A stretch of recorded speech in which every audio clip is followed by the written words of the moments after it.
Craig Dandridge. Every time I see your stuff on film, I put a stock emoji up because it feels like November the 20th, you didn't have any offers.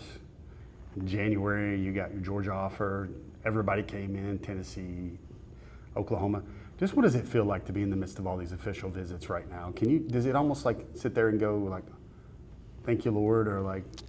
That's exactly it, man. I just sometimes got to sit back and really recognize how truly blessed I am to be in this position, because a couple months ago, I didn't know what I was going to do. Just being able to see like it all play out. I remember being a little kid, just seeing everyone's official visits and like all the posts. I was just like, man, like I want that to be me one day. And now like seeing that like my family and I are going on these trips, taking these pictures, enjoying the experience, man, it's just like it's a dream come true. If you had to give one word to describe your Georgia official visit this past weekend, which one would you use? Intentional.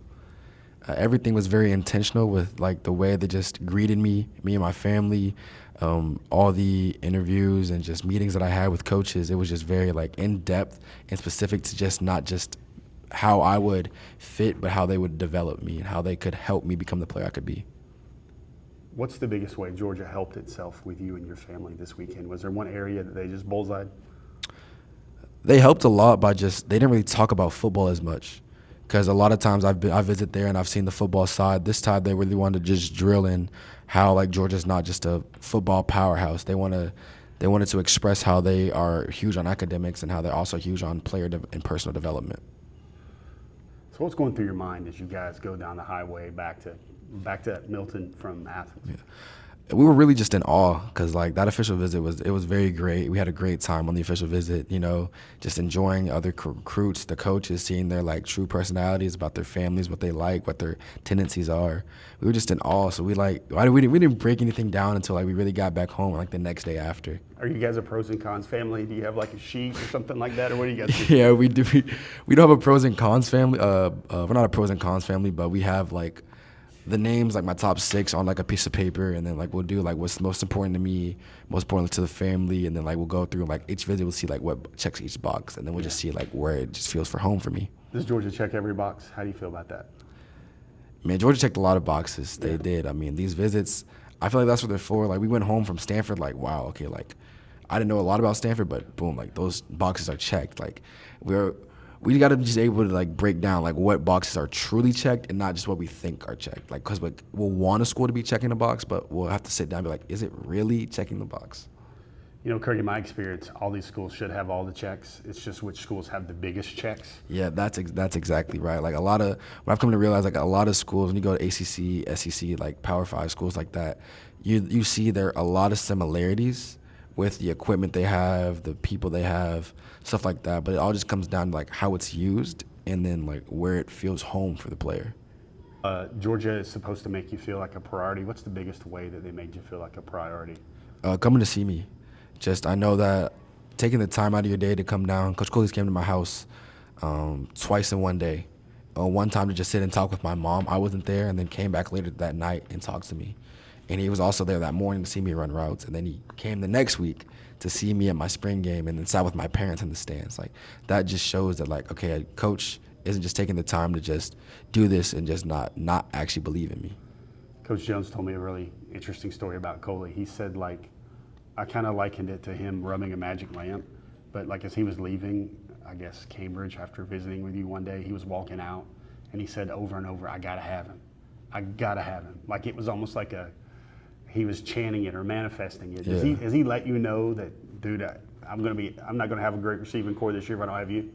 He's made that a point to me a lot of times. Like we'll be texting, and then we'll stop texting, and then like randomly throughout the day he'll be like, I want you to come be a part of this class. And like just seeing a coach text me like that just shows that like it's not just word of mouth and like there's something genuine behind it. I'm sure they wouldn't be great recruiters if they didn't try to get you to shut it down. I mean, you're gonna take the plan of you're gonna go see all your visits and then make your decision. What does the next few weeks look like for you? How important will those be? They're very important to me because my family and I have discussed that it's not right to close all the other doors without at least taking a peek what's in behind it, because you never know like what's around. So like they didn't even press the issue like of an early commitment or a commitment on there. Like they told me like they want me to like explore, see like, but when I feel ready, just to make it happen.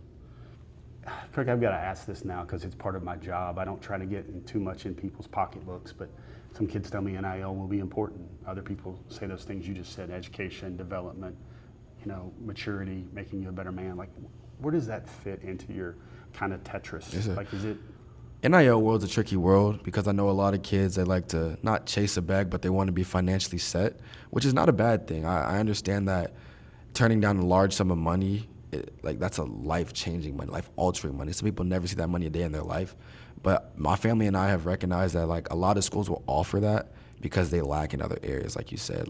They can't provide what other schools can provide. So for me, it's I've told my family that it's not a determining factor for me. If one school is going to offer me a lot of money, but then other schools offer me something, it's not going to be the determining factor. And I told them that, and they tried to express okay, but I need you to understand the value of that money over time when you save it and how it could grow with passive income and everything.